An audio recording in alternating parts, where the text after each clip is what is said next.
स्वागत है आपका आप ही के चैनल में। एनालिसिस करेंगे दोस्तों निफ्टी बैंक निफ्टी का कल के लिए। कल तारीख होने वाली है अपनी 21 और कल दिन है फ्राइडे का और उम्मीद करते हैं कि कल हमें कुछ मार्केट में मूवमेंट मिले, क्योंकि पिछले जो 4 दिन गए हैं, जैसा कि मैं अब लाइव एनालिसिस में आया था आपके साथ डिस्कस कर रहा था, ना ही स्टॉक्स के अंदर कुछ अच्छा खासा मूव देखने को मिल रहा है। और मार्केट तो खैर है ही नीचे की तरफ 22,800 और ऊपर की तरफ मोटा मोटा 23,000 कह लीजिए आप, ये हमें देखने को मिला है। ठीक है, तो दो चीजें हैं दोस्तों, इस पूरे वीक में दो चीज और इंपॉर्टेंट हुई है। ठीक है, निफ्टी ने एक बार 22,800 को भी तोड़ा है और निफ्टी ने एक बार 23,000 को भी ब्रेक किया है। तो जब निफ्टी ये क्या कहते हैं, ट्यूसडे वाले दिन, ये था ना आपका मंडे वाले दिन, सॉरी, यहाँ पर मंडे वाले दिन नीचे की तरफ गया था तो उसने लो बनाया था 22,725 के आसपास। ठीक है, एक गैप डाउन ओपनिंग करके नीचे, बट वहां से फिर बाइंग होती है, क्लोजिंग उसकी ऊपर आ जाती है। ठीक है, और अब यानी कल बुधवार वाले दिन, वेडनेसडे वाले दिन, निफ्टी आपका हाई बनाता है। एक बार वो 23,000 को क्रॉस करता है तो वो हाई बनाता है 23,052 का। ठीक है, और यहाँ इस पूरे वीक में एक एक बार लो बनाता है 22,725 का।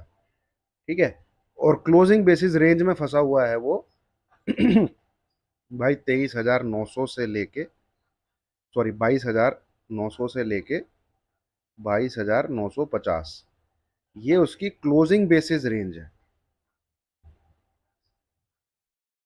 क्लोजिंग बेसिस रेंज है। अब हम एंटर करने वाले हैं दोस्तों कल से जो लास्ट वीक है अपना, मंथली एक्सपायरी वाला वीक।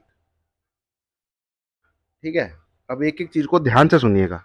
अगर कोई बिल्कुल ही सिंपल, बिल्कुल ही सरल, बिल्कुल ही इजी ट्रेडिंग करना चाहता है, क्या बोला मैंने, इजी ट्रेडिंग करना चाहता है। ठीक है, जिसको झंझट में नहीं पड़ना कि मार्केट ऊपर जाएगा, मार्केट नीचे जाएगा, मार्केट कहाँ जाएगा, वो ये दो नंबर नोट कर ले जो मैंने अभी आपके सामने लिखे हैं। इस पूरे वीक का हाई और इस पूरे वीक का लो,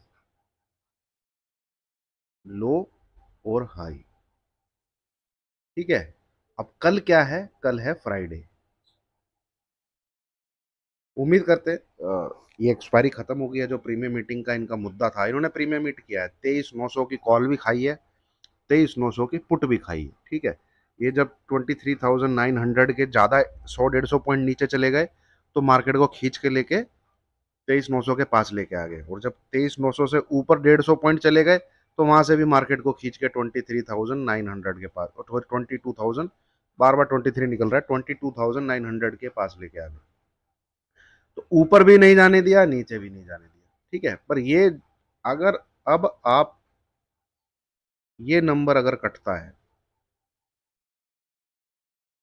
ठीक है, ये नंबर अगर कटता है तो मार्केट जाएगा आपका 23,200, 23,000, क्योंकि जो रेंज रही है इतना ऊपर बढ़ेगा फिर वो 800 से लेके 23,200 पॉइंट, तो इसके ऊपर आपको आराम से देने चाहिए अगर ये लेवल क्रॉस कर लेता है। ठीक है, अगर ये लेवल क्रॉस कर लेता है तो वहां से 23,200, 250 आपको 90 to 95% चांसेस है देखने को मिलेगा। ठीक है, और जैसे कि ट्रेंड है और जैसा कि हम लोग सोच रहे हैं कि भाई इसे गिरना गिरना तो है, अब चाहे वो 23,200 जाके गिरे, 23,300 जाके गिरे, या यहीं से गिव अप कर दे, तो उसमें तो सबसे बेहतरीन साइन मिल जाएगा हमें अगर ये 22,725 को ब्रेक करे तो नीचे जाना इसका शुरू हो जाएगा। आप एंट्री ले लीजिएगा इस नंबर के ऊपर ही। ठीक है, यहां से ये रहेगा ऐसे। रिपीटेटिव चीजें हैं दोस्तों, मार्केट भी वहीं पर है तो एनालिसिस भी वैसा ही है। तो फिर हमें साइन मिल जाएगा कि भैया जहां इसको जाना है, ये अब कल की तारीख से यानी 21 फेब से ही इसने जो है ब्रेकडाउन देना चालू कर दिया है। तेजी एक ही केस में करिएगा। अब तक तो मैं बोल रहा था कि भाई 23,200 के ऊपर जब तक क्लोज ना हो तेजी का ट्रेड नहीं लिया जा सकता, बट 4 दिन की रेंज और फ्राइडे के दिन पूरे वीक का अगर ये हाई ब्रेक करता है तो बाय का ट्रेड लिया जा सकता है। वो हम देखेंगे कि उसको घर लेके जाना है कि नहीं जाना।